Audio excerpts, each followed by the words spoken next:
দেখুন, যোগ্য অযোগ্যের তালিকা প্রকাশ করতে পারবে কিনা আমরা জানি না। আমরা শুনেছি যে ওএমআর পাবলিশ হবে। সুতরাং সেই ওএমআর পাবলিশ হলে তো ওএমআর হচ্ছে দুর্নীতির একটা মাধ্যম, বাকি 16 রকমের মাধ্যমে যে দুর্নীতিগুলো হয়েছে সেগুলো কিভাবে প্রকাশিত হবে।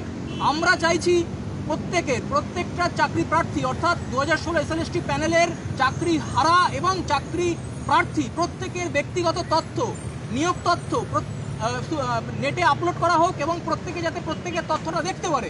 এবং তারা বলছে রিভিউ পিটিশন করবে, সেই রিভিউ পিটিশনে চাকরি হারাদের সাথে সাথে যারা বঞ্চিত চাকরি প্রার্থী তাদের নিয়োগের বিষয়টাও যেন এই রিভিউ পিটিশনে থাকে।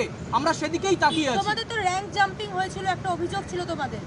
দেখুন, আমরা বলছি তো 17 রকমের দুর্নীতি, সেখানে র‍্যাঙ্ক জাম্প যেমন আছে, সেখানে ওএমআর দুর্নীতি যেমন আছে, সেখানে নন বিএড পরীক্ষার্থী আছে, সেখানে ভুয়ো কাস্ট সার্টিফিকেট দেওয়া পরীক্ষার্থী আছে, সেখানে ক্রাইটেরিয়া মেনটেন না করা চাকরি প্রার্থী আছে।